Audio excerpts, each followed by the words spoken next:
Okay, now, I was, a lot of people call me the Bonner Hooligan, and that's for a good reason.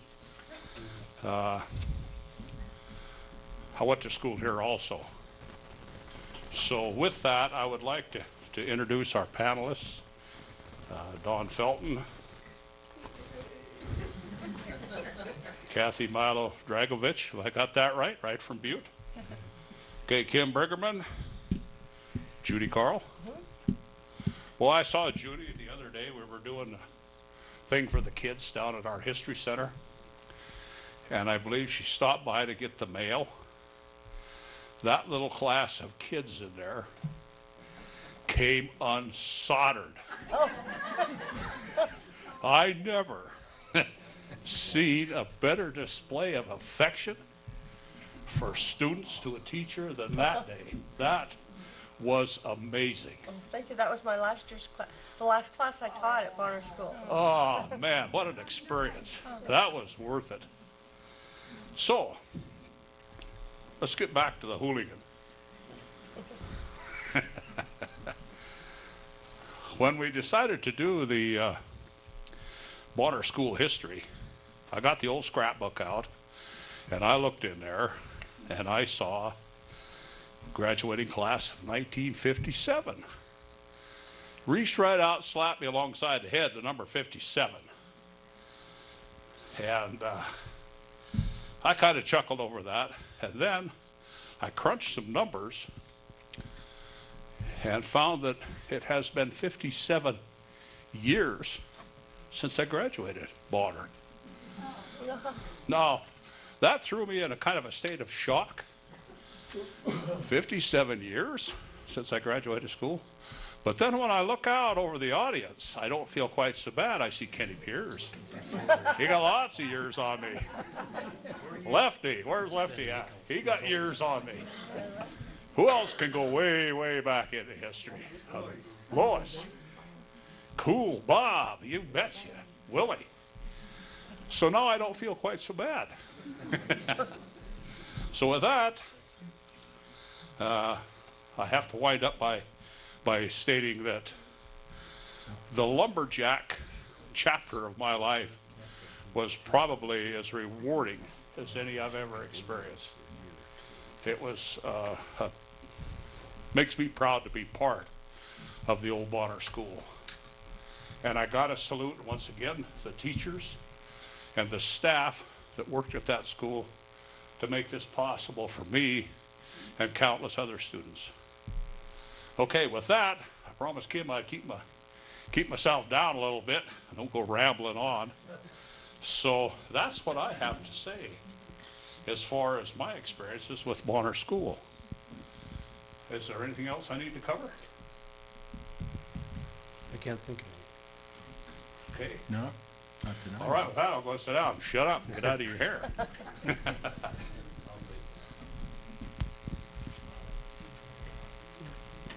We'll introduce the panel in a few minutes here, but just so you understand, this is we assembled a panel, the Bonner History Roundtable, which I'm not actually a part of, but they asked teachers who had been students at Bonner School to come.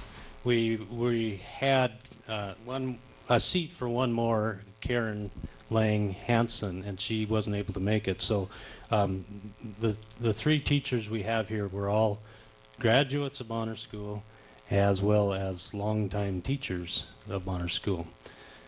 I thought maybe we could start with getting some exercise.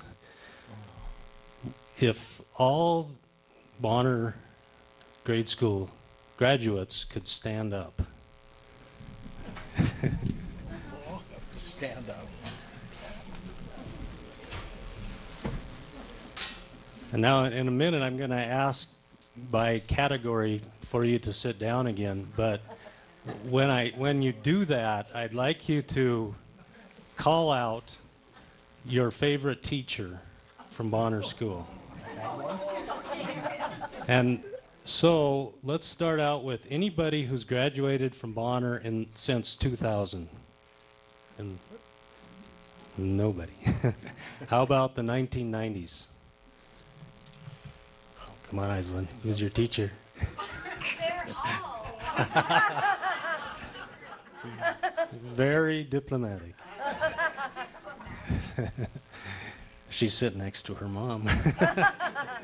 Okay. 1980s. It was Mrs. Marsh when I had her. Thank you. 1970s. I would be sitting down in that category. 1960s.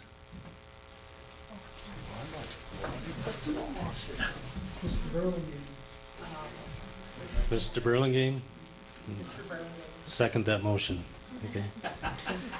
I'll go with Maurice Darrington, just to be different. Thank you, Tom. 1950s. Go ahead and shout out. Miss Bland, later known as Mrs. Trammell. Mr. Jamel. Okay. I'd go with her also. Thank you. Oh, Mike Nelson goes with Mrs. Trammell, as we knew her. Splan, yes.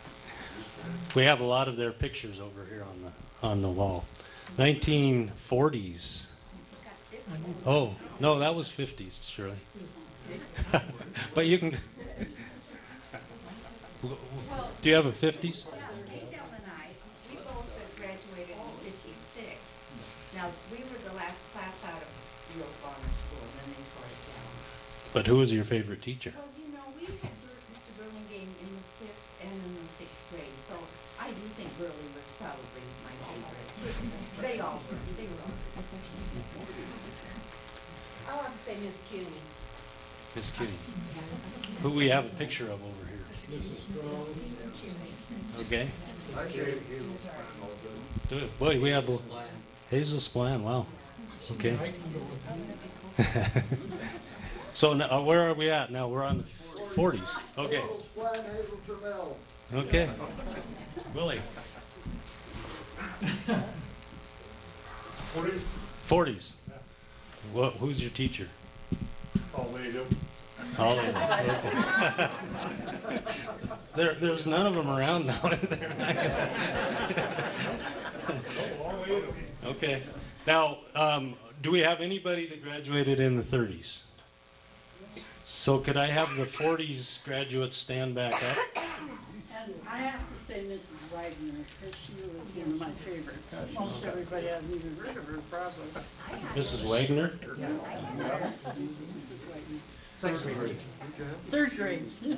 Oh, second. A long time ago. So you guys that graduated in the 40s, if you graduated from between 48 and 50, let's say, could you sit down?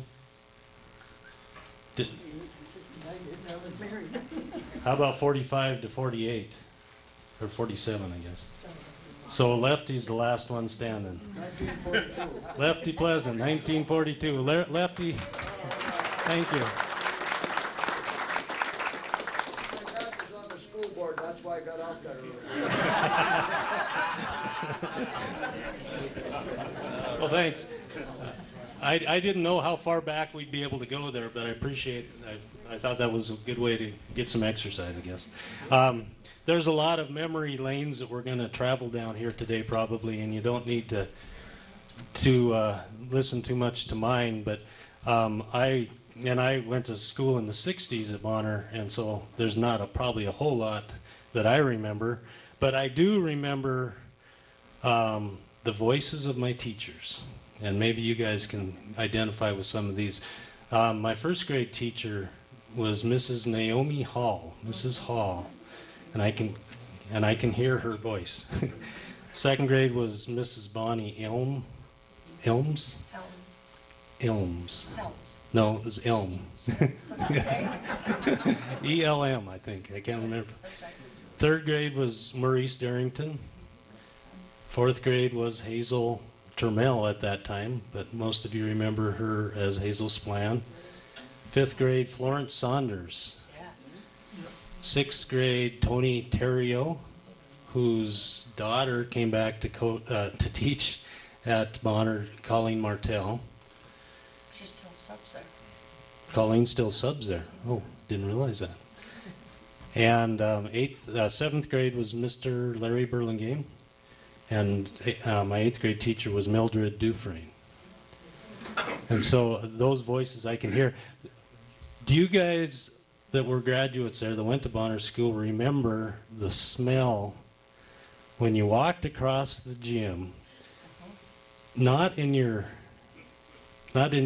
street shoes, by the way, but you went back to that back equipment closet in the back corner. You opened that. Do you remember what that smelled like? The mats and the balls. You get that smell? The other smell that one of the other smells that stand out to me were, of course, the lunchroom, the cafeteria, especially the days when we had chili and cinnamon rolls in the 60s. You can smell that now. And then the other, ever-present smell to me was the wood smoke when you stepped outside for recess or off the bus. Boy, I miss that smell. Bus time for grade 6. How many people have heard that over the intercom in the new school? Mrs. Demons, bus time for grade 3, bus time for grades 5. Mrs. Hall, my first grade teacher, she had those long red fingernails, painted fingernails with the dangling earrings and the, I don't know what you call it, the honey bun hair beehive, that's it. Haircut. We loved Mrs. Hall. On a November afternoon, right after noon recess, when we came into second grade, Mr. Musburger leaned in the door. We were all seated. Mr. Musburger leaned in the door, and he kind of, I can picture him now. He kind of rubbed his fingers together, and he caught Mrs. Elm's eye, and they just nodded.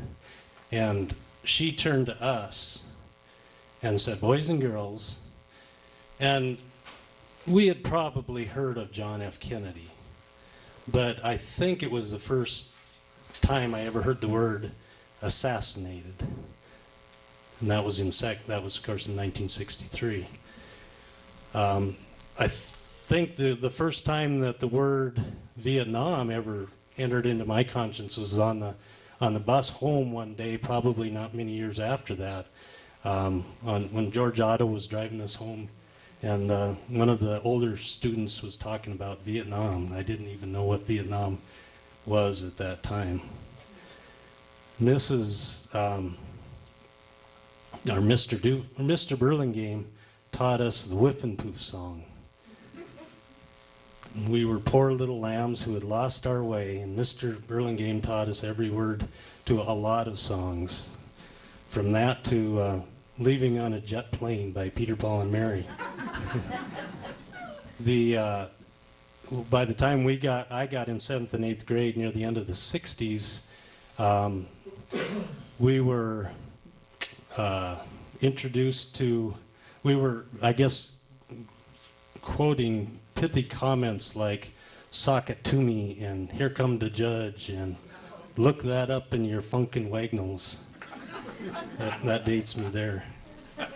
Mrs. Dufresne, when it came time to choose our 8th grade graduation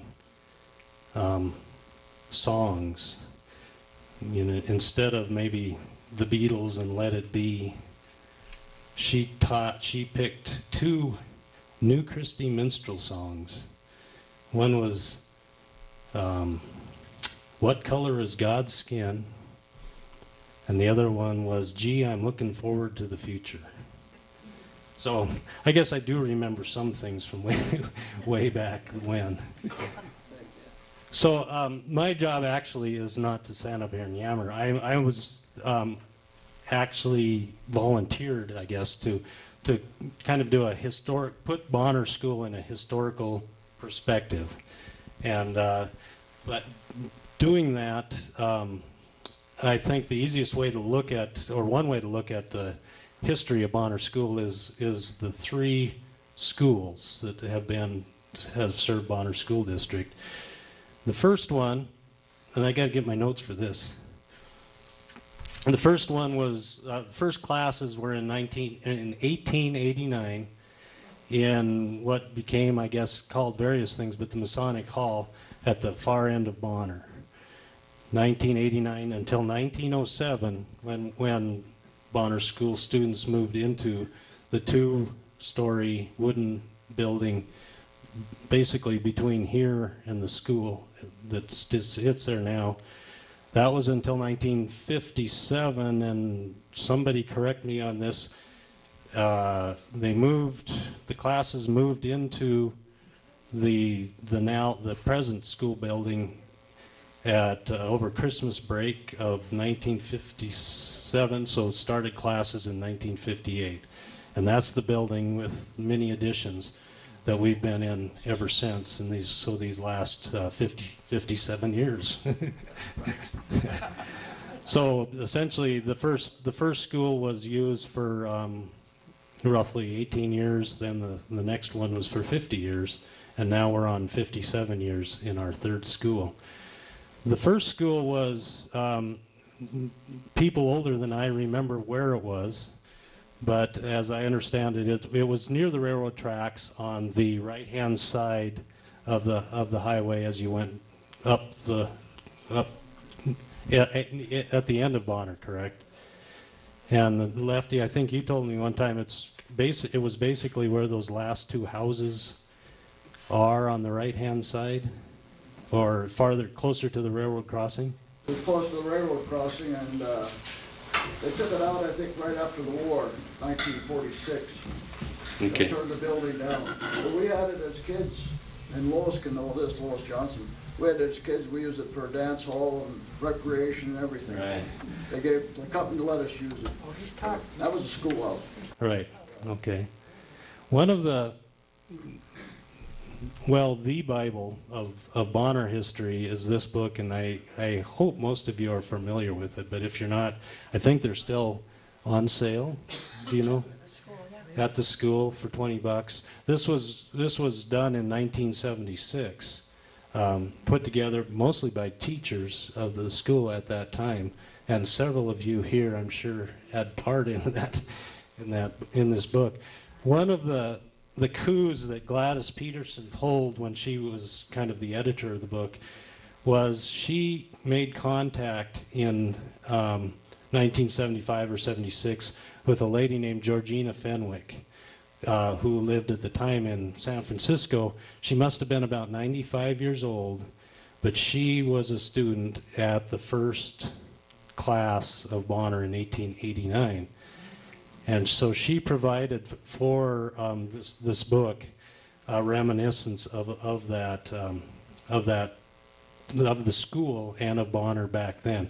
And so I thought I'd just read that to you, part of that, if I can find it. So, and Georgina died shortly after that, after she wrote this, and I think even before the book was published. So it really was a treasure to get in this book. I was 8 in 1889 when I moved from Helena to Bonner with my parents and my younger sister and brother, who were both too young to go to school. Margaret Robinson was my first teacher. The schoolroom was upstairs in the Masonic building. We sat on benches in front of desks for four pupils. In one corner, a wood stove heated the room in winter, and in the opposite corner was a pail of drinking water and a tin dipper. The pupils were the usual mixture found in a mill town of that era: French Canadians, Scandinavians, Canadians, and Midwest Americans. In the old school registers are the names Cormier, Nearman, LeBeau, LaPointe, Manville, Saylor, Newport, Kleinig, Graham, Fenwick. I remember about 25 pupils in that room, and Miss Robinson taught all 8 grades. There were several big boys and girls who could have created problems for a less experienced teacher, but she was a firm disciplinarian, maintaining order with great skill and good humor, and she was very pretty. There were blackboards and shelves for books and a table on a raised platform where the teacher sat. Children came to the front of the room to recite their lessons when their names were called. Few pupils went beyond the 8th grade. Some would drop out before the great event of graduation. Recess was the highlight of our day except lunchtime. When the weather was nice, we played Run, Sheep, Run, Prisoner's Base, Kick the Can, and unsophisticated baseball. In the winter, the deep snow was all around, but we had our sleds for racing down the hill behind the school. We skied on barrel staves and had many a snow fight. The first classes went to school in probably, she wasn't able to pin down the exact date, but it was in the fall of 1890 or 1889 in Bonner, Montana territory. We were in a state for a few months after that, and when you think about it, that was what, 13 years after the if you were a 13-year-old kid in that first class, you were born the year of the Battle of the Little Bighorn. The school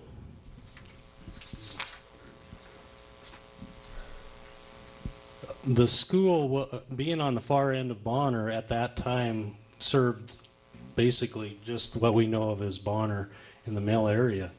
But as we spread out here in Bonner, Milltown grew up, it became an issue how far kids had to go to get to school. And when you think about it, Milltown, or Finntown as it was known back then, was, I guess, the workers' kids. And part of this book talks about the time in our history where the school rivalries of the Bonner Punks and the Milltown Skunks. And while it sounds somewhat humorous now, I think there were times when it became a serious issue, and the principal of the school, Mr. Aiken at those times, had to take measures to quell those kind of rivalries, because you had basically the boss's kids in Bonner and the workers' kids in Milltown, West Riverside, Piltsville, etc. And that was an important part of Will Aiken's legacy as a principal. I'll get into that in just a minute. So when the Anaconda Company ended up buying the mill in 1898 or so, it became clear that they needed a new location for a school, and they formed a new school district, passed the first bond issue, I think, or first mill levy, and built the 1907, the second school in 1907, which was closer to the growing community.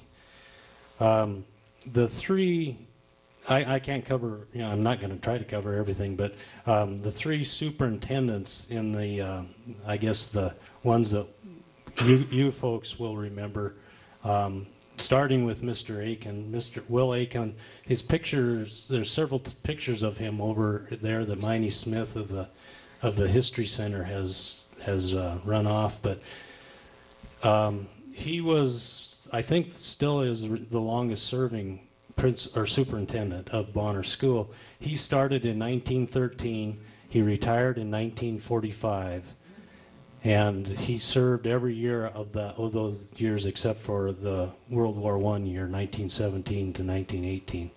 So, and then he was followed by Frank Lightfoot, who was there from 1945 to 1952, followed by Leo Musburger from 1952 to 1974.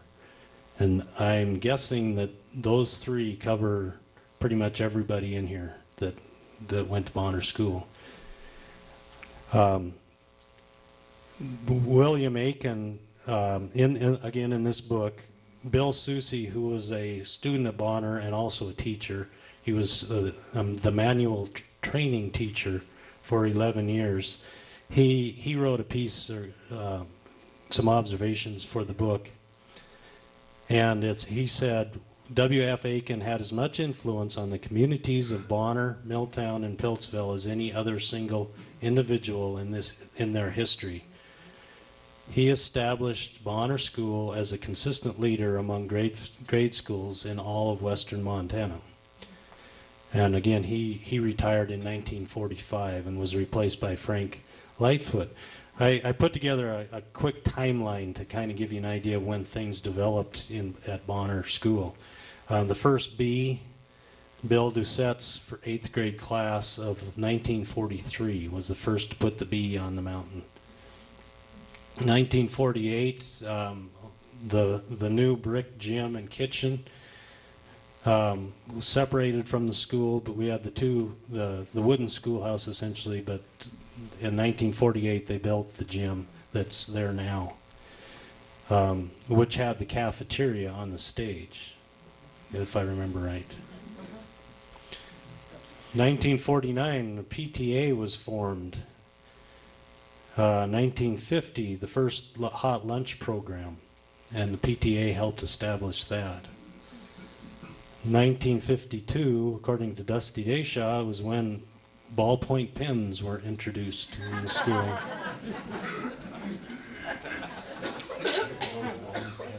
Then 1953, and this was as Mr. Musburger's tenure began, the tradition of the 8th grade class visiting the state legislature and the Capitol and the bank and the Historical Society, I think that became a 7th and 8th grade tradition. And I don't know, does it still continue? No. Okay.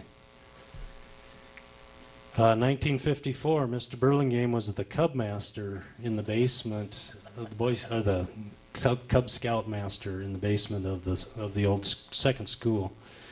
1958, we moved into the school number 3, the current school, after Christmas break, and that was the one that, of course, featured that 30-foot Walter Hook mural in the cafeteria at the time that is since now on the wall in the school library. And then finally in 1958, also Lee Farrell spearheaded the first school bus service in 58. So, I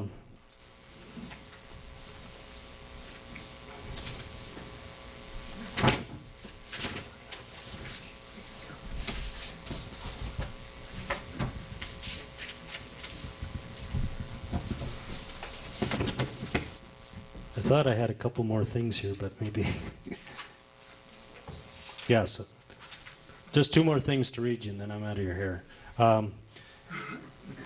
This is a newspaper article that appeared, a very short one, that appeared in the Missoulian in February of 1964. Bonner PTA play is Thursday and Friday, is the headline. Margie and the Wolfman, a 3-act play, will be presented by the Bonner Parent-Teacher Association as a fundraising project. Performances will be Thursday and Friday at the school with curtain time set for 8 p.m. both evenings. The director is Winnie Hintz. And the cast includes Aggie Nielsen, Bev Leary, Kay Hay, Helen Ellis, Dick Pataya, Kenneth Lizotte, Joanne Nichols, George Nichols, Bob Heyer, and Dennis Pleasant. Now, mind you, I'm not sure if you were able to find, we have a picture of it wasn't the same year, but of a PTA play that the parents used to put on, and you guys remember this, I don't remember it, but of people, including Fritz Thibodeau, Judy's father, dressed up in hula skirts. And it's one of my favorite pictures from the Demons collection that's over at the school, and now also online. And I'm looking real quick here to see if it's over there, but it may not be. Last thing, I've got something to read that's dated March 12th, 2014. It's the Bonner Lumberjack log that came out this week. And it says Bonner Schools Extended Campus. It's written by Principal Ashley Parks. We are fortunate in Bonner to be surrounded by many excellent outdoor resources. Our students demonstrate a passion for the outdoors by the variety of activities they participate in during their free time. Connecting students to their environment through outdoor education is a focus at Bonner School. Bonner School has 2 wonderful outdoor education resources adjacent to our campus. When I read this, I started thinking of Bonner School in 1889. The hill with the Bonner Bee and the Learning Park by the river create opportunities that most schools don't have easy access to. Our students have been using these resources for many years. We've decided to increase ease of access to these 2 sites by calling them our extended campus. This will reduce the amount of paperwork required by teachers before traveling with students to these 2 specific locations. The teachers will continue to notify the office that they will be at the extended campus and will carry all necessary emergency supplies.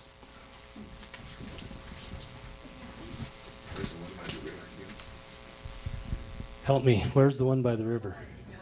By the caboose over there, on the other side. By the caboose, is that open now? Not yet. Not to the public, I No, don't it's not think. open yet. Okay. That kids can go there. BDG, we put that together, and it's a part of the school program right now. And it's closed to the public because all the grass hasn't restored on that area. Okay. But it'll be open in 2015. And the students can go over there. They can go It's part of their campus, as I understand it. So that's kind of a cool addition. I'm out of here. The panel today, from left to right, we have my older sister, Kathy Milodragovich from Butte, Judy Karl, Thibodeau Karl, and who just retired this past spring, and Don Felton, not Ron Felton, Don Felton, who was also the teacher, or a student and a teacher at Bonner. I'm going to let them talk a little bit about when they were here, and then we have some questions in the basket here that each of them are going to address, whether they want to or not. And for each question, we're also going to ask you, the audience, for some input, some observations. But to do that, we're going to do it with this traveling mic that I think Jim Willis is going to help us with. So if you have stories to add to these particular questions, just raise your hand and Jim will seek you out. We are under, we've got plenty of time, but we need to be wrapped up by 4 o'clock, and we're hoping that most of you will stay after and at least grab a pasty to go or have a pasty dinner at that time. Okay, Kathy, would you mind starting out who you are? I am Kathy Milodragovich, and we live in Butte now. And I currently teach at Butte at a middle school, and I attended Bonner from 1958 to 1964, graduated in 8th grade, and I didn't realize that when I started 3rd grade here, we moved from Helena, that it was the new school. I guess I didn't realize that until I'm hearing Kim say that. I didn't know that it was a brand new school. And then I taught in Bonner from 1989 to 1995. Having a brother like Kim makes me a little self-conscious about dates because he can remember them that I can't. So That's what this is for. yeah. Anyway, and that's my background right now. All right. Let's see, I attended Bonner School, I don't know when, all 8 years, because I grew up here. And my sisters both attended Bonner School. My dad was on the school board for several years. He was on the school board when we built the new, I don't know, which school? The middle. One that exists. The middle one? Number one. I don't know. With the One of library. them over there. The library one. Well, I mean the one that went beyond the office, the new office. Okay. The middle section. The middle section, yeah. This part of the school. Yeah, in this part of the school, okay. Oh, that's right. And then I student taught here, and then I taught here for 42 years, because from 1971 till last year, and now I've subbed here, just since Christmas I've subbed a few times. That's an interesting job. I subbed in the kindergarten, and let me tell you, they earn their money. But it's been fun, and my husband, Hal, was the custodian over there and a bus driver over there, so been around here a long time. Good school, I think. Well, I don't know any other school, so I have to say it's a good school. Don Felton. We moved here in 1954 to the, he mentioned idea of Nearman, the old Nearman place, that's where we moved to, old hand-hewn log house. Dad always said it was because he had to get the boys out of town, so we showed up here in the 2nd grade. Graduated with David Otto and some of those in 1961 from here. Went to high school and in the service, and finally got out and student taught here. And then finally in 1985, I taught for 18 years out here. So that's all I did. Can I add one thing about Judy? She taught for 42 years here. The previous record, or the record, I guess, is in dispute. Maurice Darrington started in 1962-63 school year and retired in 2004. And my edition says that's 42 years as well. Judy tells me she didn't want to break the record because, well, why?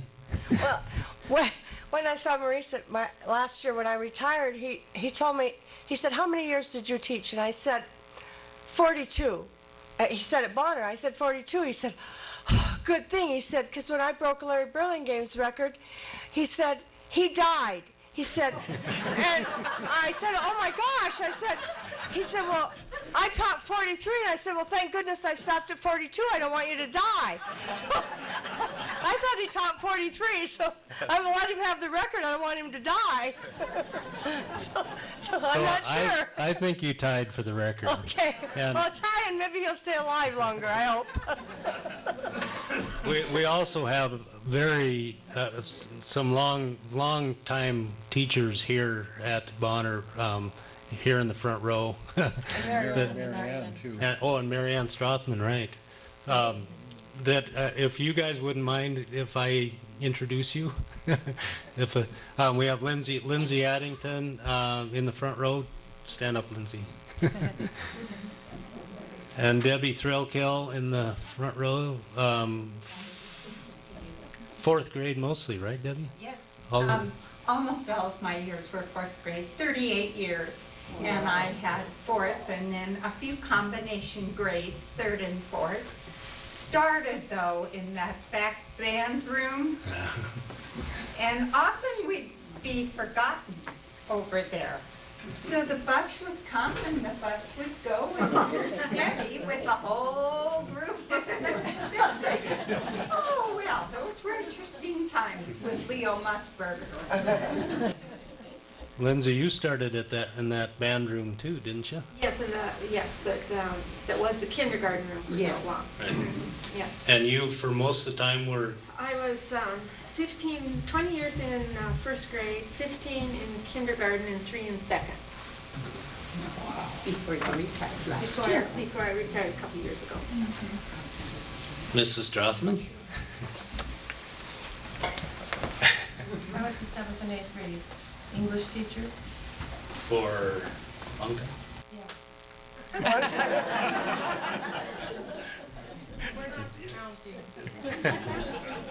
You were English, not math.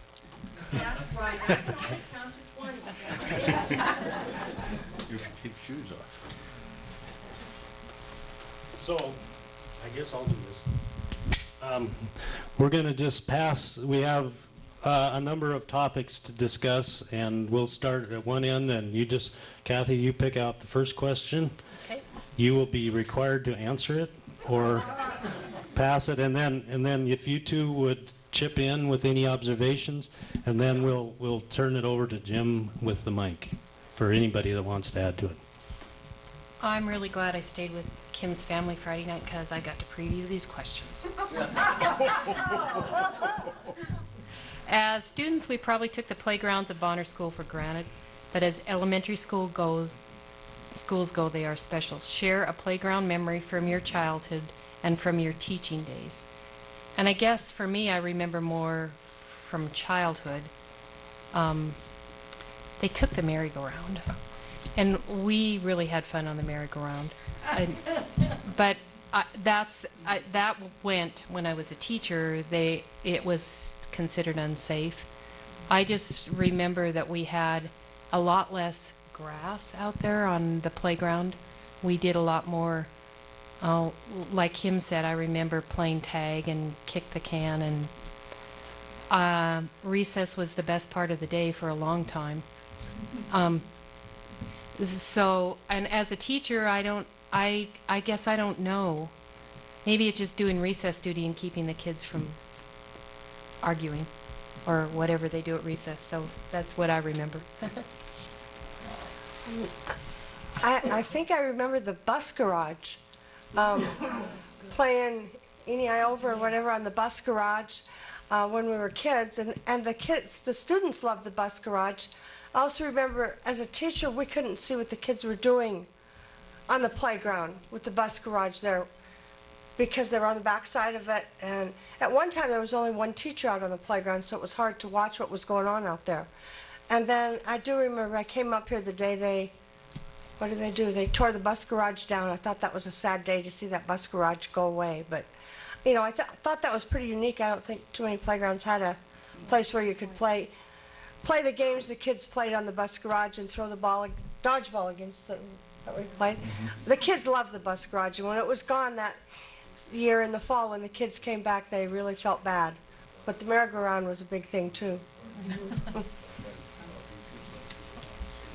Well, the one thing I remember is in the springtime, probably just a little bit later than this, Leo Musburger would never let you go on the grass if you're going to leave footprints or scuff up the grass or whatever. And so the first time he would let us run around there, and of course we'd take off our shoes so you could run faster. And that was always a big deal for the first few days that you could do that. But he always stood there and watched because he didn't want you to tear up the grass. How about as a teacher? As a teacher, geez, as a teacher, there wasn't really, I always thought that there wasn't very much left to do. You need to talk about the 6th grade Hill project, because Yes, that was the first educational trip. Well, The way the mountain was used.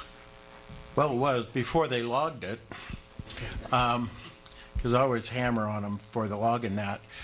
But yeah, for a long time, for quite a few years, Gene Solomon that lives down on Brickyard, under Brickyard Hill there, he and I wrote a book and all the worksheets and all that stuff. 4 different stations up on that hill. And we'd go up there. There was like 16 different stations, and we'd pair the kids up, and up we'd go for 3 hours a day for 6 weeks. And we used that hill quite extensively. I remember the first year we went up there, Jimmy and Rita Milligan were really upset because they looked up the hill from their house, and I had spread some pink ribbons around to mark one of the spots, and they thought they were building a road or doing whatever. Geez, I mean, they were really upset before they finally figured out what we were doing. But yes, we did use that an awful lot up there. And the idea that it's an extended campus, well, it was extended campus a long time ago. That's what I know.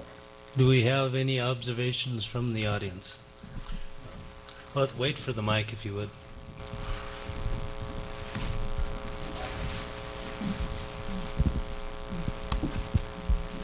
I really don't need a mic, I don't think. As a teacher, I got in trouble on a shorty. When the newest part of the school, you can't hear, okay. As a teacher, I got in trouble. When the newest part of the school was built, there was the part that goes behind the music building, and it's a sidewalk. And we had a really good year for ice. And I mean, I thought it was great. The kids were out there, 7th and 8th graders, and we were just skating down that thing, going, taking a run and going down as fast as we could. I ended up in the office. I got in a lot of trouble for that. I thought it was a lot of fun. The kids all had a good time. Of course, I didn't think too much about, broken arms or things like that, because when I went to school at St. Helena's and Cathedral, we used to get on our haunches and go all the way down that hill and down and slam into the school. So, this was a lot safer. So anyway, that's what I remember.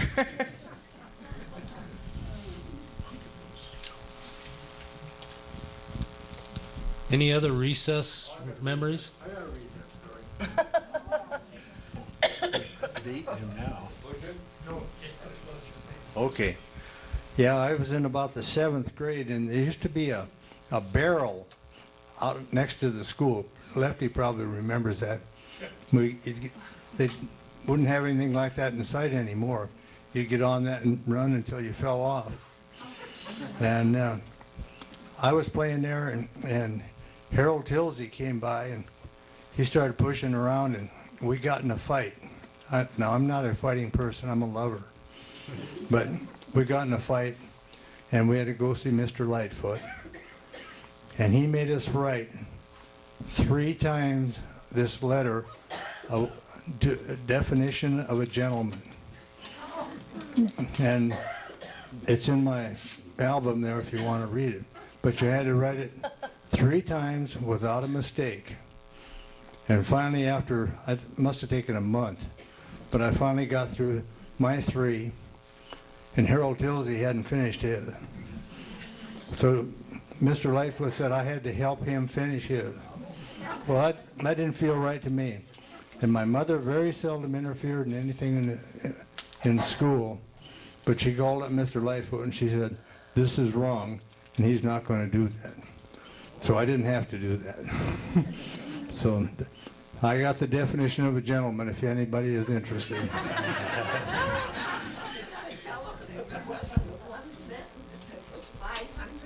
Yeah.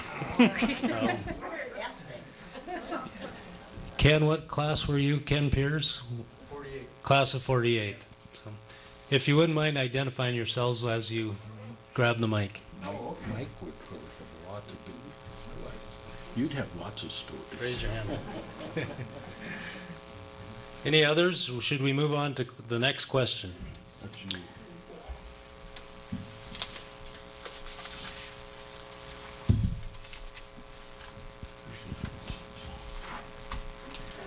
Describe a happy moment as a student, a fulfilling moment as a teacher. Oh.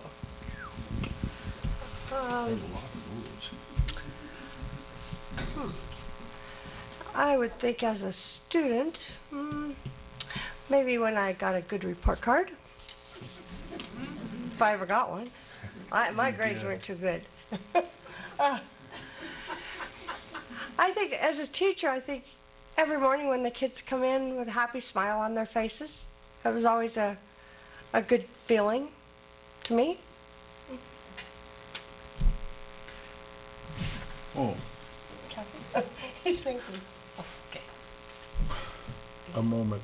Okay, a moment. One of the happy moments I remember as a student, and this is funny, in the spring, Mrs. Dufresne used to have us make these copper serving platters, and we would go outside and etch flowers on them, and then I think we gave them to parents for Mother's Day or something. I remember that. And that was always, I thought that was always really fun. I was trying to think of some of the things I remember.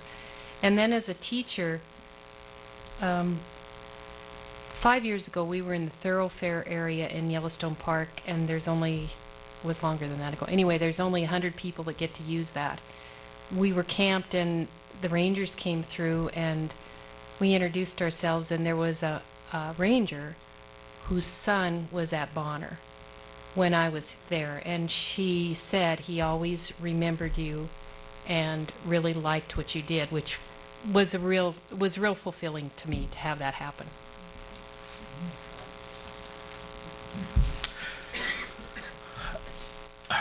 I was trying to think of a happy moment when I was a student. I'm not real sure I can do that. So why'd you come back? I don't know. That leaves a little bit to be desired. A happy moment, probably the people that other fellow students that I met, David Otto, Tommy Johnson, kind of helped my brother and I through the rocky points, I guess you would say. So the people that I met around here are probably the best moments I had as a student, because I had somebody to share the misery with, maybe. As a teacher, I guess I would have to kind of go along with Kathy in the idea that last year I ran into a person, of course, they stood about 6'7", and I knew them when they were about this big. And they knew me. Of course, I hadn't changed, but they had. And I said, "Who are you?" And so then that person told me, and he had moved to Alaska and had just come back.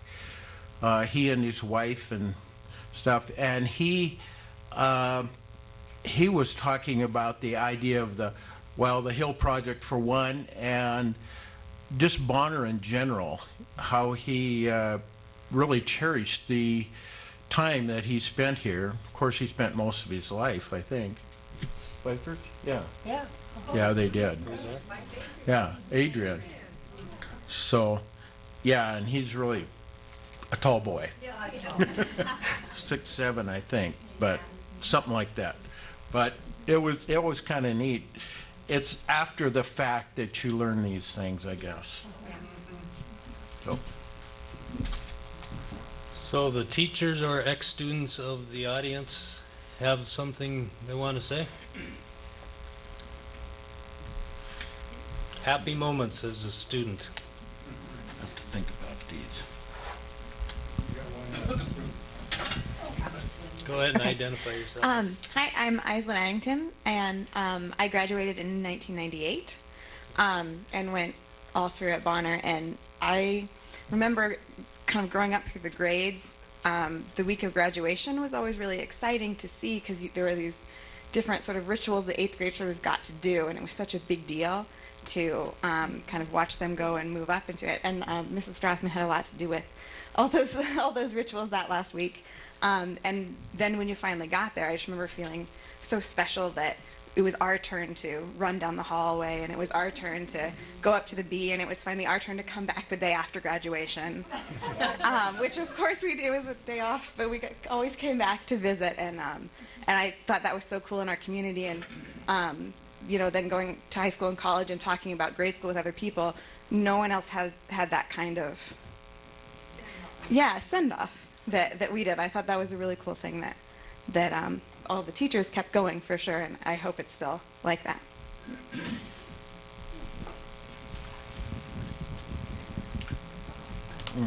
This one.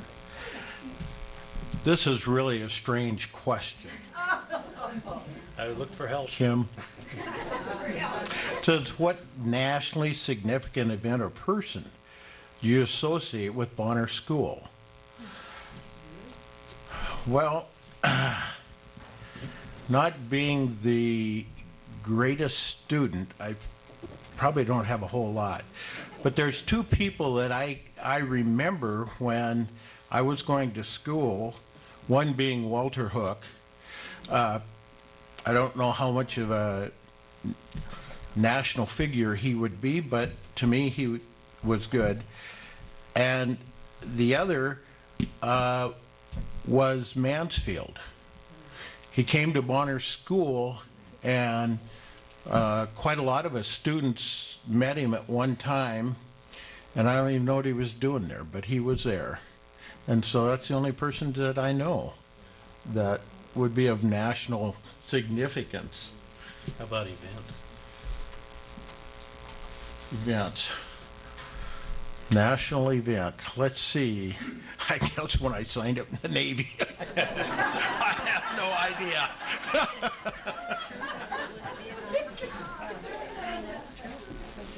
You get to do it. Here's the. Oh, I'm sorry. I don't know about people. Let's see. Event. I just remember I was teaching in the computer lab. Walked in one morning when 9/11 happened. I just remember walking to the door, and that was just a really frightening morning in the school. And then I remember when Mount St. Helens erupted, that we just couldn't go to school.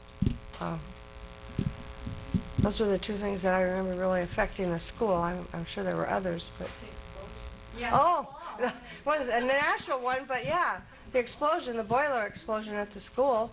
Because then I had to teach over here in the church. This was my classroom for about 2 months, right here where we're sitting. Both third grades taught in here. And we had, our lunchroom was actually in the kitchen there for 2 months. So, yeah, that was. So that was a local event, but it was kind of a interesting thing. But the T-shirts went national, didn't they? Yeah, I think they did. Uh-huh. What I they just say? saw mine yesterday. What'd Should have they say? worn it. Yeah, down the basement. What did they say?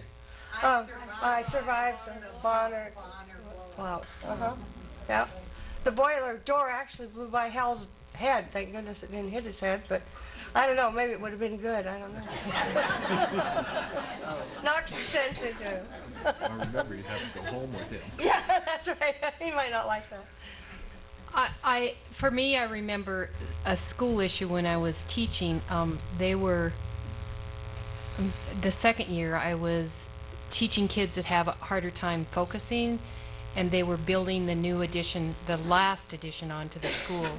And our room was right on the edge of where they were doing the construction. So for the whole year, there were jackhammers going, and there were kindergartners sitting here that couldn't attend to task, and the jackhammers were going. And I just remember that was a pretty long year. I hope it's interesting because the mom I saw in West Yellowstone, it was one of her sons that I had, so it was good that he remembered that he learned something. And then I also remember the Kennedy assassination and how we just couldn't even understand what had happened. And then I also remember the Cuban Missile Crisis, because everyone was building bomb shelters and trying to put food in the bomb shelters, and it was a real scary time. I remember I just being afraid all the time. So those are the two things I remember as a student. One of the things that prompted that question was something else that was in this book, a reminiscence by Jean Aiken Stemke, and she talked about when her father was the principal, and this would have been in 1927 after Lindbergh flew the Atlantic, and when he got back to America, maybe you knew this, he did a state-by-state tour, basically, of advocating for passenger and air transport. And so I'm going to read just the paragraph that she wrote in this. She said, "Dad was very pleased when Bonner School was honored by Charles Lindbergh. Mr. Lindbergh circled the school and dropped a greeting to the school. In the years that have passed, the paper has been misplaced. So that would have been in September of 1927. So. How about the audience? Nationally significant event or person associated with Bonner School. Okay, I'm up. Okay. Go back to history now. Talking history now. Thanks, Jim. Just talking to it? I'm not used to this. Okay, can you hear me? Yeah. December 7th, 1941. I was in the 8th grade. And every radio, I think in Bonner, probably Milltown too, was announcing about the Japanese bombing Pearl Harbor. Now this goes to the school part of it. So the next day, Mr. Aiken, he had the speakers out and everything, and we got to hear President Roosevelt's famous speech, how we declared war on Japanese. That's all I got to say. Thanks.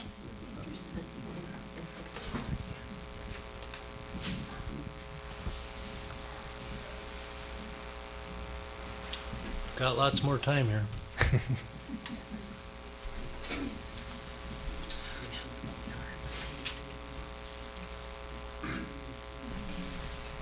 This question is, when you think of music at Bonner School, what do you think of?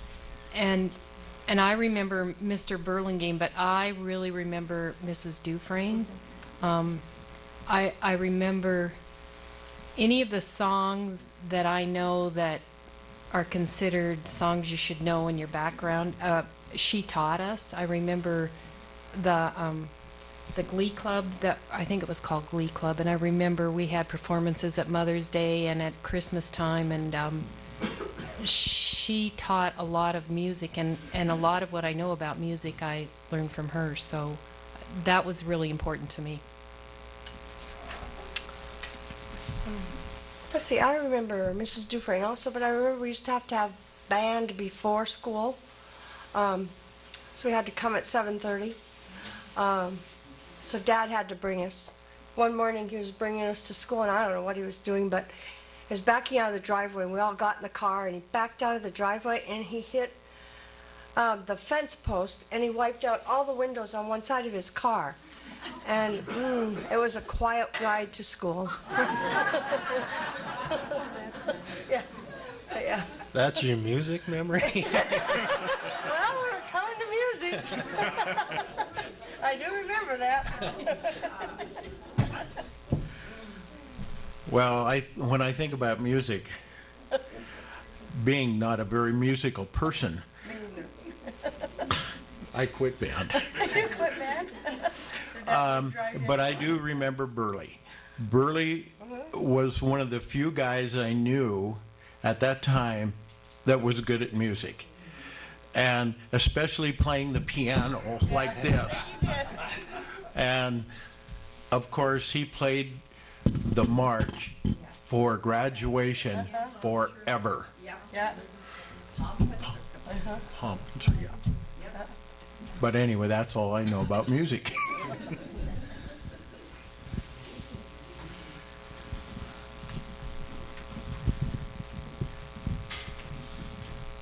Lindsay Addington. I remember when I started teaching in 1973 that all of the rooms had a piano in them. And I just remember thinking that was amazing for a school, that music was so important that there was a piano in every room. And that there were several teachers, I wasn't one of them, but several at that time that played the piano so well. Mrs. Simmons, Mrs. Erickson. And you could, just walking down the hall in the morning, this beautiful piano music going up and down the hall. And that really was something that amazed me, and we had them for a long time. We did.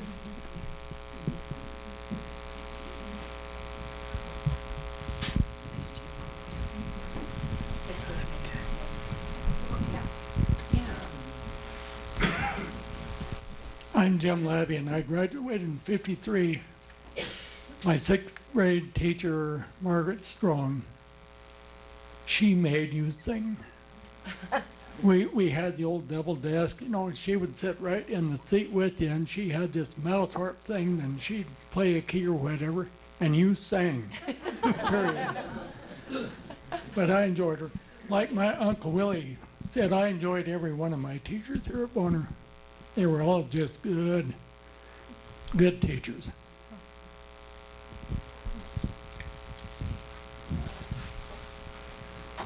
Well, that's that one. Jim? Hey, Willie, Yep, Willie.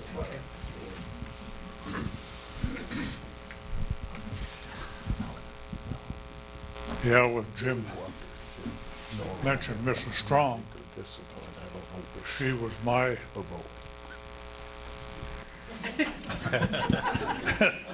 she was my teacher in the 6th grade, and she taught us music. Well, I couldn't read one note from the next. But anyway, she taught us to recognize all of the instruments, starting with the piano and the drums, all of the wind instruments, all of the string instruments, the violin, the cello, and all of those. Anyway, somebody in the class mentioned about a banjo. She just come unglued.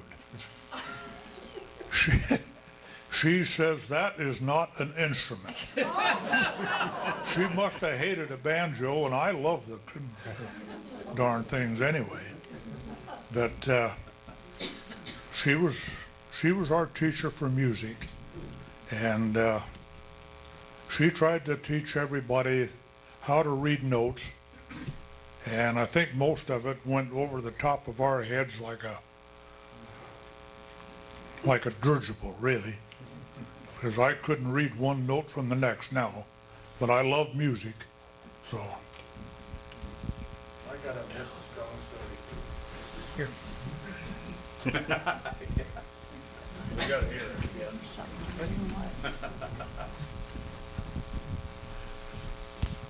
All right, I'll introduce myself this time. I'm Ken Pierce, but I also had Mrs. Strong in the 6th grade, and I went to school with Bill Lean, which a lot of you out here know. He passed away quite some time ago, but Bill never got anything but an A from the time he was in the 1st grade till we graduated high school. Very smart. But he went through music and he could not carry a note in a tin can. So he just struggled with music, and Mrs. Plan was going to fail him in music. And finally he made a deal with her, and he had to write a song with notes. And he did that, and she passed him and gave him an A.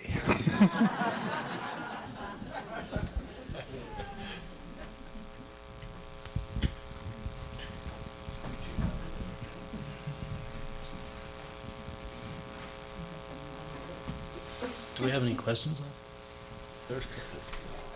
We have one general question that we're going to end with, and then actually open it up to an open forum for people to talk about whatever they want to talk about. But we got a couple more questions left. This one? Okay. Share a story about or observation about hair or clothing styles as a student than as a teacher. Well, I can tell you one as a teacher. You know, when I first started teaching, we always wore dresses, always. And we had this Thanksgiving dinner at Thanksgiving time, and you know, the school board members always came, and retired teachers, people came. And Mrs. Addington and I, one day for Thanksgiving, decided to wear pants. And my dad came, because he'd been on the school board, and it was okay to wear pants. It was okay to wear pants at that time, yeah. So we had pants on that day, and my dad came to the dinner, and Mr. Rusberger was with him walking down the hall, and they came to our room and looked at us. I mean, they looked at us like,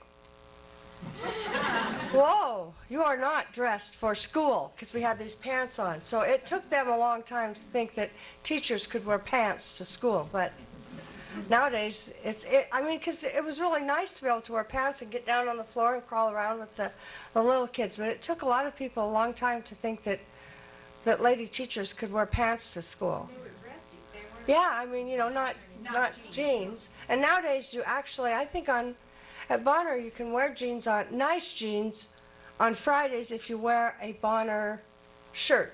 They have Bonner t-shirts that say Bonner School, so you can wear them. Kids, well, they don't have much of a dress code anymore. I think it's kind of scary. I think your pants are supposed to be as long as your fingertips. And when we went to school, you could wear pants underneath your dresses. I remember that. It was cold. When it was cold outside, yeah. But now it's, I don't know, when I subbed the other day, some of them already had shorts on because they thought it was spring. So, yeah. Well, I look at this question and a couple things come to mind. One, the girls wearing the pants under their dresses when it was cold, and the short shorts. Had an awful time in the 6th and 7th grade with the short shorts. For some reason, girls think they had to wear, or some of the girls at least, had to wear short shorts. And the only thing I had that was really good was I had the ugliest long t-shirt. And if they ever wore short shorts, guess what they got to wear? That or call their mom. And I had one student that, and I'm sure that Mary Ann knows who I'm talking about,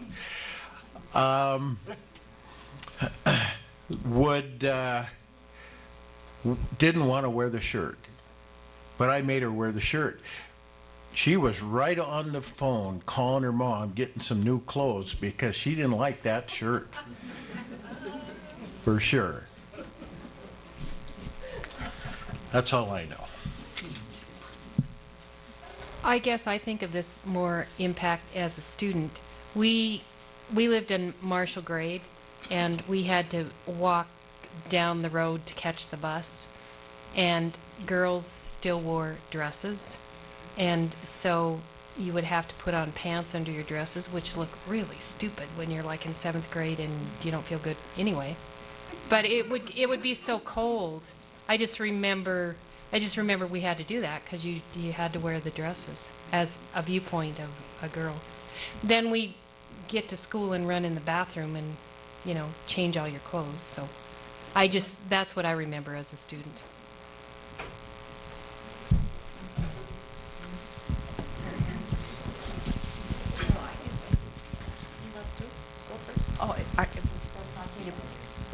Well, if we're talking about clothes, I remember the cans. And the farther out they would be, the better you liked them until you could hardly get on the school bus. Yeah. You'd crowd yourself in and you'd go like this and you'd finally get on the bus. But that was an awful era that we lived through. We thought it was wonderful at the time, but looking back on it, it was a hard time. One year in my homeroom, 8th grade, I had a new student about every 3rd to 5th day, because she would come in with a different hair and different colors and different everything. And the final coup de grace was when she came at Christmas, and her hair, she had wrapped a whole string of lights in her hair. Well, I didn't care. I mean, it's not a big deal. I mean, it's just hair. Come on, let's, it all grows out or does what it needs to do. And she came in. I was in the furthest, in the new building, the furthest classroom on the left-hand side. And we had outlets in the floor. So I said, go for it. Plug yourself in. Which she did. which was cool. But I had more company that day than I think I ever had in my whole life.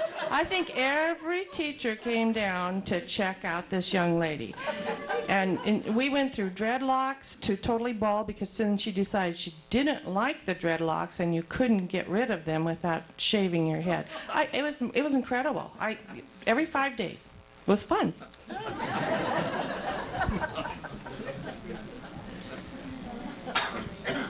Dress codes in the 40s and 50s. Anybody want to talk to us about what you wore back then? Or hairstyles? I'll tell a story. I'm a shy, quiet person. We used to have Don't to wear... excuse me. Don't forget to identify yourself in the microphone. Jim's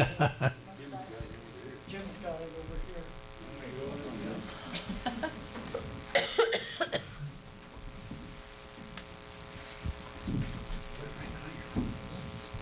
Like this? My husband made me do this. When we were kids in Bonner, we had to walk to school, clear from Bonner. We didn't know that was a long way. They didn't run buses. But when it was cold, it was cold. And the one thing we had to do was wear long stockings, underwear actually, and we hated it. So we had to do it as long as there was snow on Sheep Mountain. And I think you all know where Sheep Mountain was. And sometimes the snow was there till we were swimming in the river.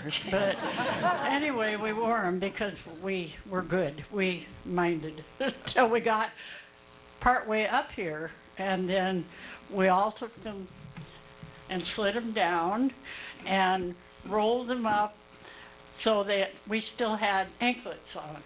Only we had these big wads, our boots and our shoes, and by the time we got to school, we were frozen. And of course, this was the old school where right inside the door, a very short ways, was great big vents in the floor because they had the wood slab furnace in the basement, and that's how they heated that two-story school. And so it came up through the floor roaring in the mornings, and we would all go crawling in the door and lay on that thing with our wet clothes and our big baggy socks, and we thought we were very fashionable. It was a lot of fun. That old school was really fun. No.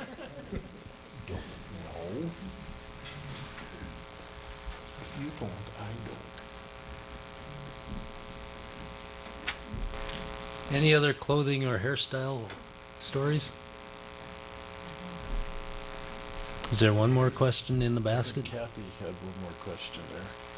It's in the basket. Oh, it's in the basket?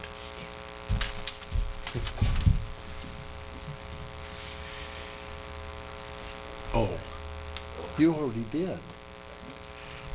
It says share a story or observation about the smells of Bonner School. I have to think about this one. You have any smells? Smells? Yeah. What are they? Well, cinnamon rolls. Oh, yeah, But when it rains outside and the kids come in, if they've had to stay on the playground, their hair smells. Yes. In addition to the cinnamon rolls, I remember the rolls that they used to make, just the regular rolls that we would have for lunch sometimes. That would always, the lunchroom would smell so good. But I'm like Kim, one of the things I really remember is the smell of the teepee burner and the wood yard and all of that stuff. He sounds like he remembers that fondly. I just remember that it kind of made you sick. It got really strong in this. Remember every year when school started, and it would be all like in September when it was hot, and it would all just be foggy and smell. That's what I remember. Well, the only thing I can really think about smells is when it was raining out and everybody was running and chasing one another. Usually when they walked in and sat down in the classroom, I always had to open the windows. I don't know about the rest of them, but I did.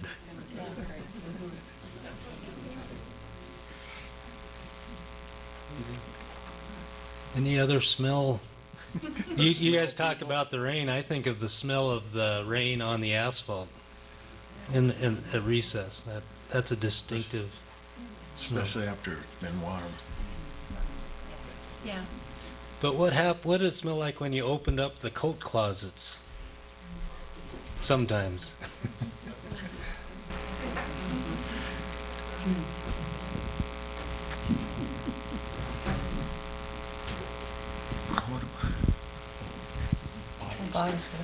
My name's Bob Bateman, and Judy and I were talking about this a couple weeks ago. How many people remember the smell of Frank Dufresne's mop closet? Anybody?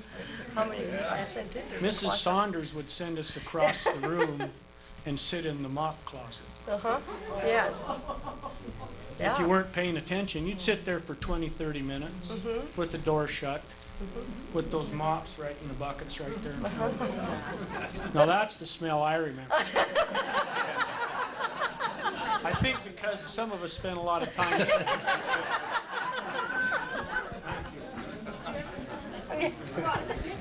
Yes. By the 60s, we called it the little dark room.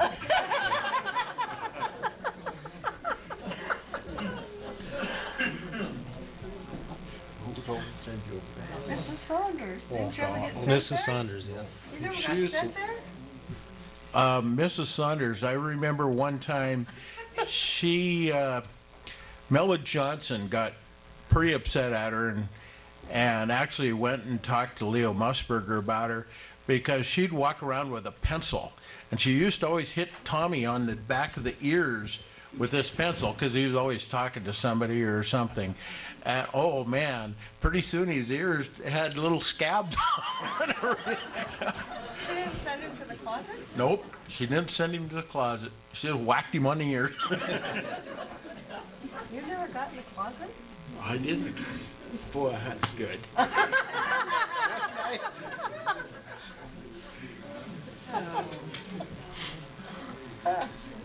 Have to ask Linda next Well, summer. Linda probably got in the closet. Bobby, were you ever in the closet with Linda?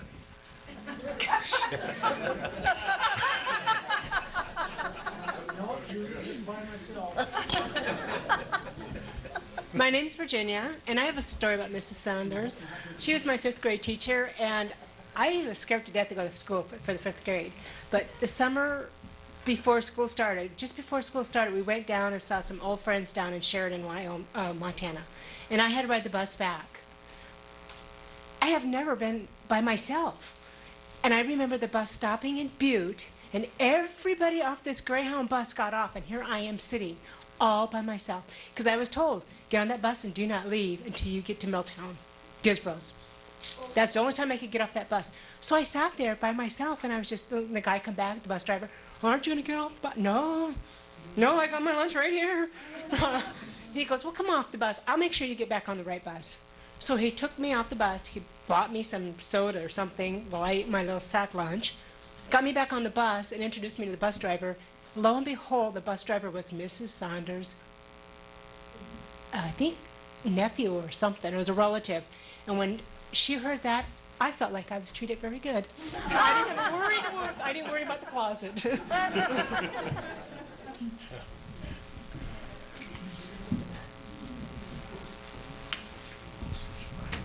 We have a general question that I'm going to...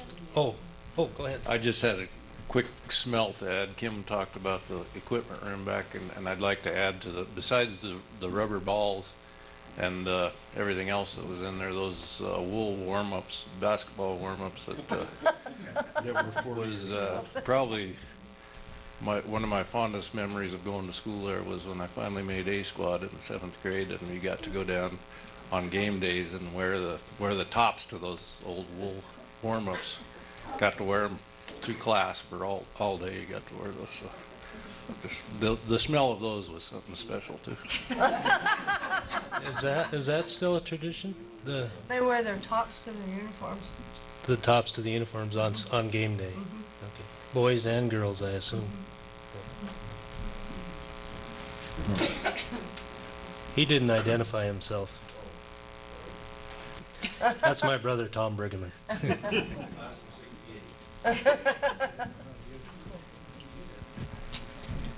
Anybody else? We'll close then with this, and then we'll throw it open to, go ahead, Matt. When you get open, I have a story about Oh, we got a Burley story. And this can be answered by any of you in any order, but our general question here is, we're 125 years old at Bonner School now, and over the 125 years, Bonner School has been reinvented many times. What do you feel should be among its legacies? What should be the legacy of Bonner School? Since I got to see this question before we got here today, I got to think about it, and I think the legacy is just the way that it's held the community together. Pillsville, West Riverside, Bonner, Milltown. I think that's the legacy of maintaining that community atmosphere, because it's always been here, and I think that's a good legacy to maintain.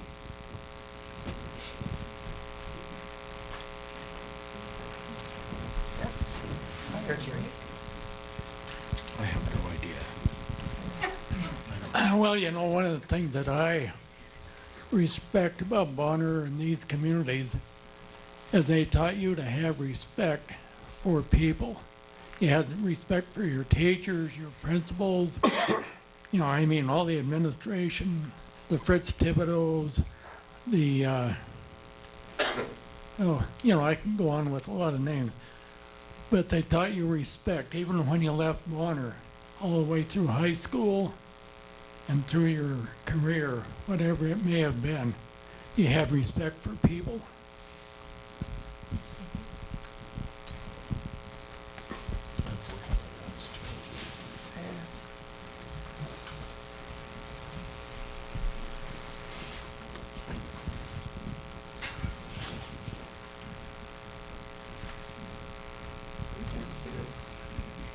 Debbie Threlkill again.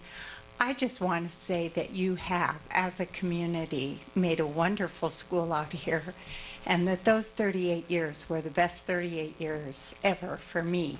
I was offered a contract in Missoula. I was offered a contract at Bonner School.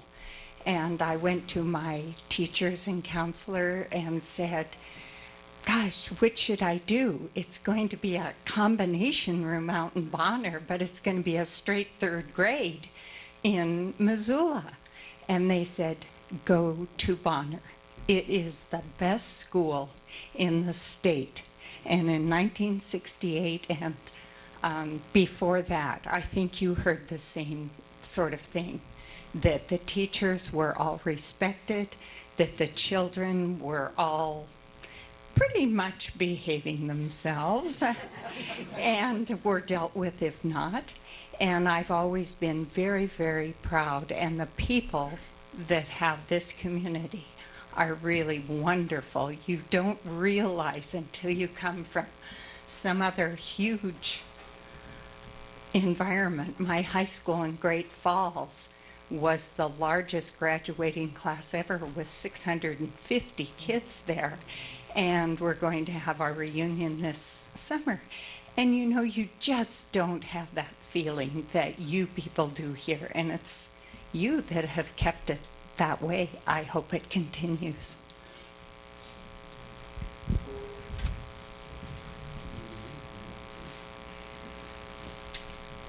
Legacies? Legacies of Bonner School?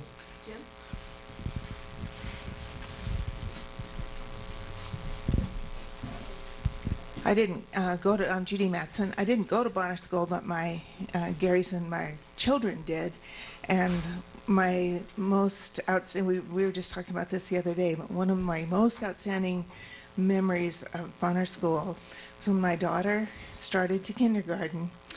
Or first grade, there was no kindergarten here at the time. In fact, your mom had a private kindergarten for years, and that was the kindergarten.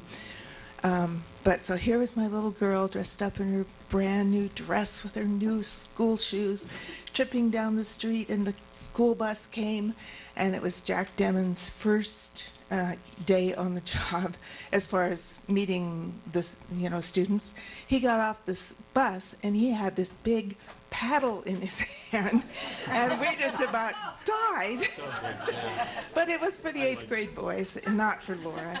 So she got to school and she went tripping into her classroom, and there was Miss Walderskirchen, now Mrs. Addington, the most beautiful teacher in the whole world, and she had glasses with butterflies on them.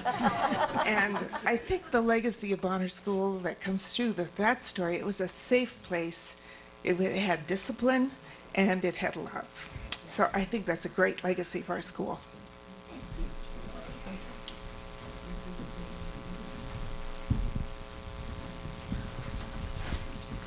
I think about the legacies, and I think about the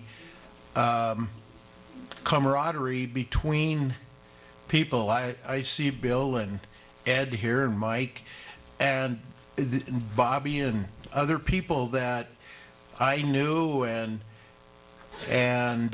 they've formed other relationships and so on. And I know Judy and Bobby and my sister went to school together, and they still keep in touch. And my other younger sister and Levon's daughter went to school together. To this day, on their birthdays, they send us, of course, the card comes in a thing like this because it's their birthday cards back, they send back and forth over all these years since they were in grade school together. It costs them $2 to send it. And it's huge. They don't write much, but at least they keep in contact, and just these people staying in contact. And when I see Shirley Lady back there, I think about probably the first time I ever met her. Of course, she's way, way older than I. She was Judy and one of my sister's campfire. Oh, on yours. Yeah, but you're way young, so I didn't know her then. I was gone. But yeah, she was Linda and Judy's campfire teacher, and all these people have kind of stayed in contact with one another, or when they see them after 40 years, it's almost like they've never been gone. It's one of those, kind of one of those things. And I know when I see David or Tommy Johnson, and he's been in Oregon now, Tommy has for, I don't know, 25 years or 30. But it's just like when we get together, he was here last fall for a week or so, and just like he never left. Lived up here at Bonner, and we lived down here, down the road, and David lived in between. So, I mean, it's just, that's the way it is. And so I think that's kind of a legacy. And then I see Billy Walker here, and he just, I mean, just like yesterday, although he's a little cleaner than the rest of us, but at least myself. But that's the way, that's kind of a legacy that I think about. And I'm sure lots of other people of other generations that went to school at Bonner have the same feeling. So that's what I think about.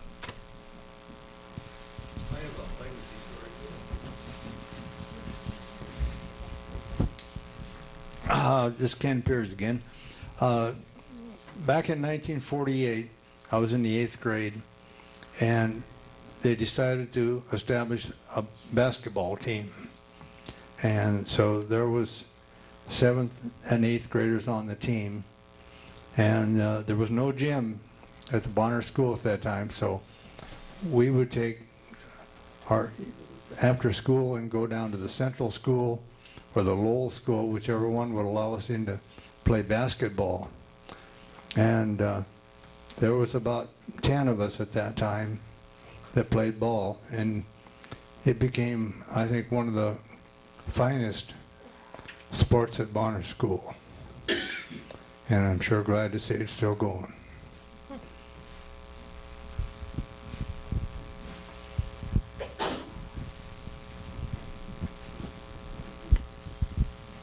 Well, I guess I haven't identified myself. I'm Shirley Leahy Coupland, and I grew up here and went to school here and married and moved to town. And then we moved and built on Chumrah Loop.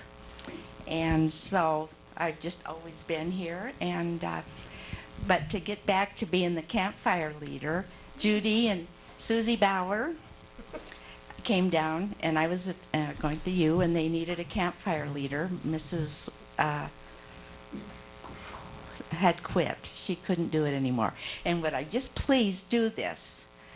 And I said, well, you know, I'm not really into this, but did we have a good time? But we'd have our meetings at the school, and then I'd take all the girls home, and as soon as we got down the road here and turned down to go to the Felton house, Linda wanted to drive in the 7th grade. And of course, no one was on that road. You go by Frank Bauer's dump and, you know, there was nobody there. So I'd get out and we'd change places and we'd get in. And she learned really how to drive. And I said, don't you dare tell anybody what we're doing, you know. But it was a lot of fun. And we did it, I think, for 2 years. I took the girls through the 7th and 8th grade. And we just really had a good time. But I do have so many memories of the girls at that age. Anyway.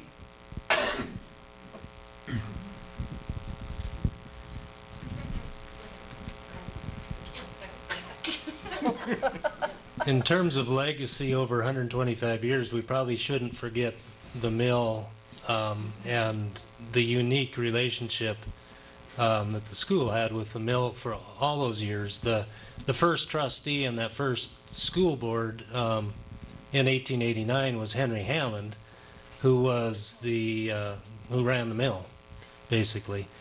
A.B. Hammond's brother, and his other brother, help me, Miney. Ran the logging operations. Ran the woods the logging operations. So the Hammonds essentially were those who built the first school. And then when the second school was built in 1907, by then it was Anaconda Company, and that was the land that school was built on, was donated by the company. And the relationship that they had with the school, the Anaconda Company, I mean, with the school throughout until 1972 when they sold the Champion was, if it wasn't unique, it was certainly special. Judy's dad, Fritz Thibodeau, told the story of he was always on the school board, but he was always over at the mill. And when maybe Lubrecht or one of the bosses, when Fritz would go to the mill ownership, I guess, and say the school needs something, he said, "You take care of Fritz." And Fritz did, and we had remember those mesh red and green Christmas things we got at the Christmas program with the nuts and candy and the orange and the apple.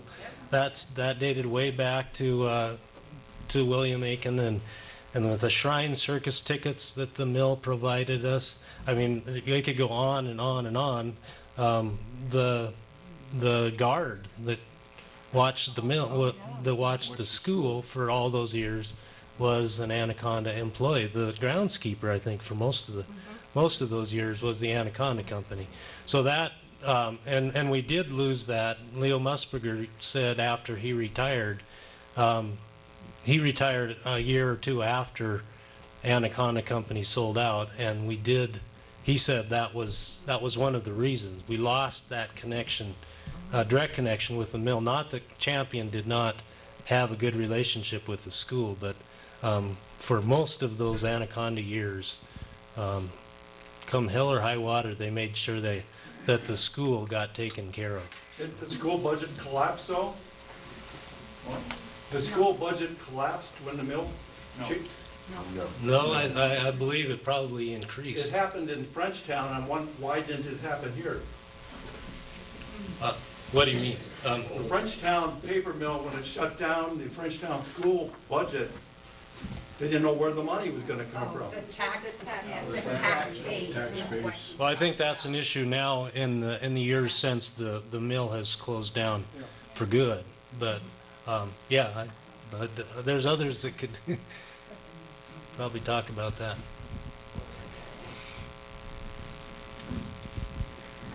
They're doing a pretty good job though, on a shoestring budget. Cliff Iverson, class of 47. I just wanted to expand on what Kim just said. One of my fondest memories when I was in the 7th grade, Mrs. Dufresne was our teacher. Many of you older people will remember Tony Petroff was the section foreman over here. I think he took care of the line from the Milwaukee line to the mill here. The logs came in both railroads.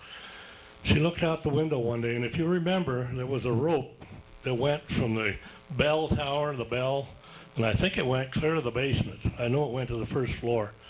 She knew something was wrong. Tony came running. I don't think he was 5 feet tall. The weeds were almost as tall as he was. She went out and rang that bell and evacuated the school. And sure enough, the roof was on fire. But to expand on what Kim said, there was no fire department, no volunteer, nothing at the mill, but they came with every man and every piece of equipment that they could gather and went up on that roof and saved the building. If it hadn't been for little Tony and Mrs. Dufresne, we probably wouldn't have had that school after that date.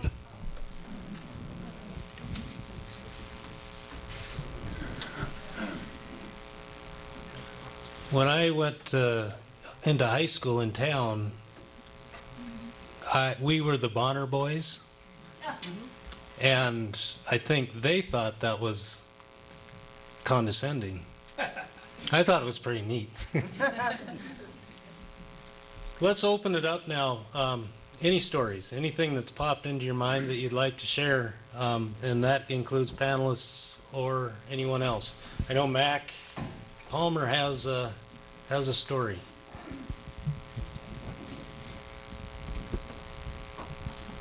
Well, I'm Mac Palmer, and as everybody here knows, I think I'm not from Bonner or even from Montana. I grew up in Boston, Massachusetts.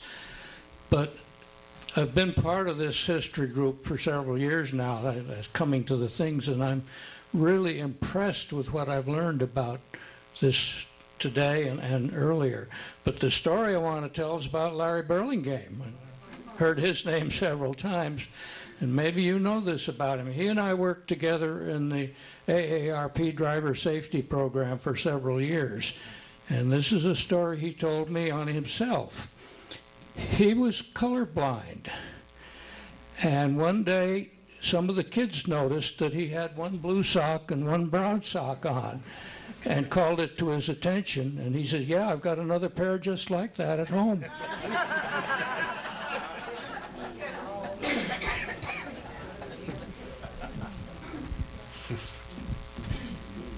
I noticed of all of the teachers in here that one has never been mentioned was my 7th grade teacher, and her name was Miss Pazer.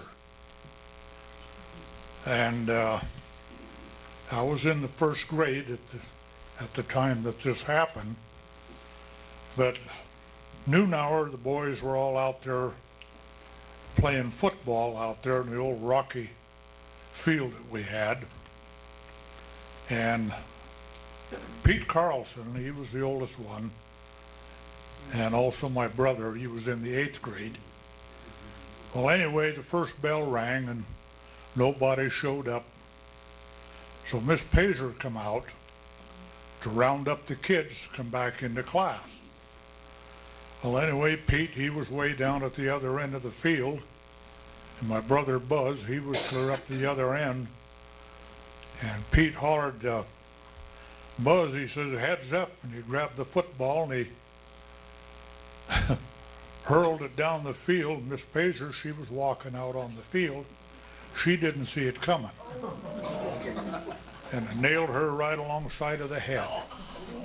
Left a big imprint of that old muddy football on the side of her head. Well, she never said anything or bawled the boys out or punished them anyway, because it was just her fault. She walked right out into the middle of it. And she got nailed. A good one. That probably happened to you guys a few times.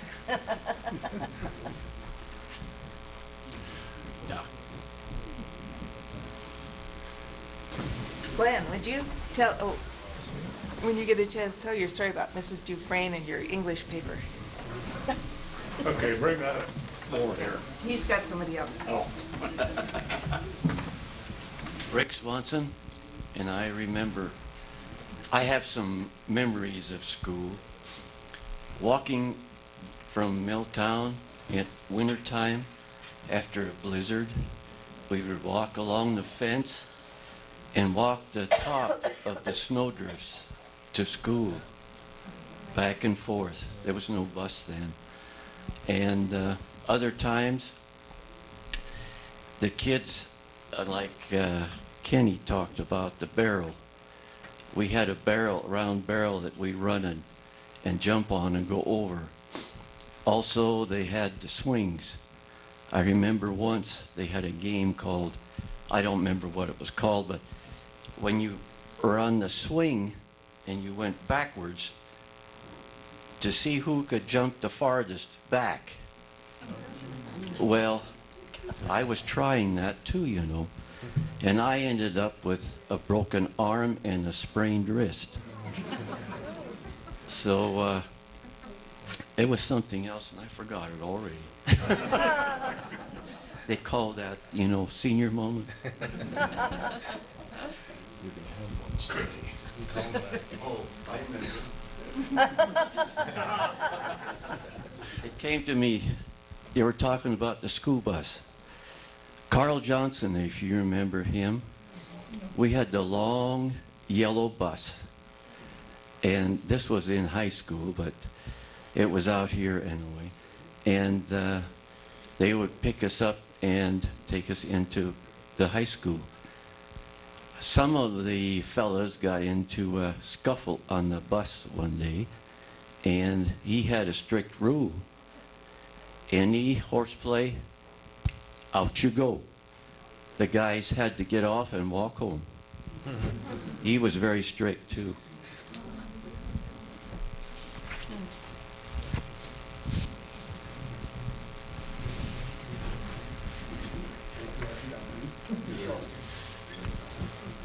Okay, Bonner hooligan here. Mildred Dufresne, my 7th grade teacher. We were studying Montana history and on the subject of George Armstrong Custer.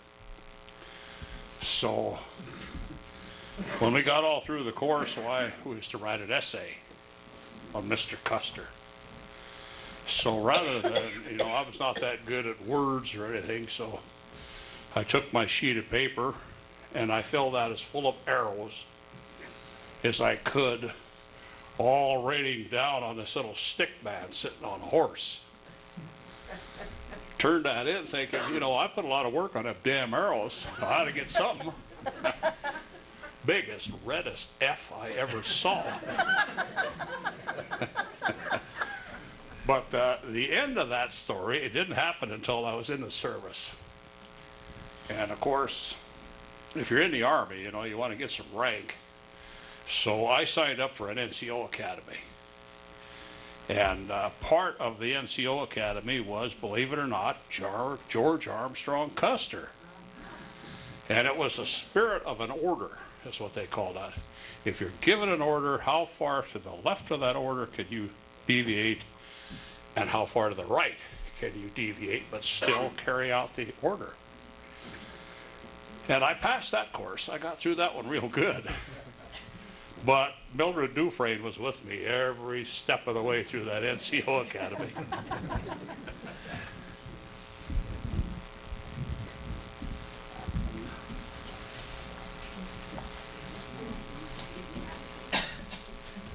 I guess it's 4 o'clock. We probably better call it quits here. We got another story. I'm Bob Bateman again. I guess so. I'm just going to leave you with this. How many people remember Larry Burlingame's ruler? I don't know why all the discipline always comes up. It's slapping you on the hand for being okay. Now I bet a lot more people remember Vandergrift's paddle back in the stinky old basketball room. Yeah. Remember that? It's about this high. Had 5 holes in. I don't know why 5, but it had 5 holes in it. Jagged top. You could either get smacked with the paddle or you'd call your folks. So I just thought maybe somebody else had it. Everybody was just nicer than Don and Judy, I guess. I visited that paddle a time or two. Maybe that's so Jim, could we have the mic up here? Doug Lawrence is going to talk about our transition for those who want to stay. Thanks, Kim. Okay, well, we're going to welcome everybody to our first annual St. Patrick's Day Patsy Dinner. What we're going to need to do is just kind of give us time to set 3 rows of tables down through here and put some tablecloths on and wash them. It should take us just 5 minutes to set up, and then we'll be ready to serve. If anybody would like to buy some because they don't want to stay with us, we'll have those available. We're looking for maybe donations of $5 a Patsy. Questions? And then we wish you everybody a very happy and safe St. Patrick's Day tomorrow.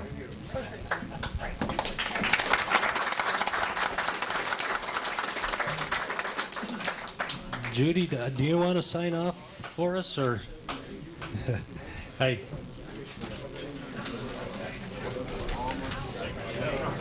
Again, thanks everybody for coming. This is the last of our programs for 2014, but we've already got some ideas for next year and hope to see you back.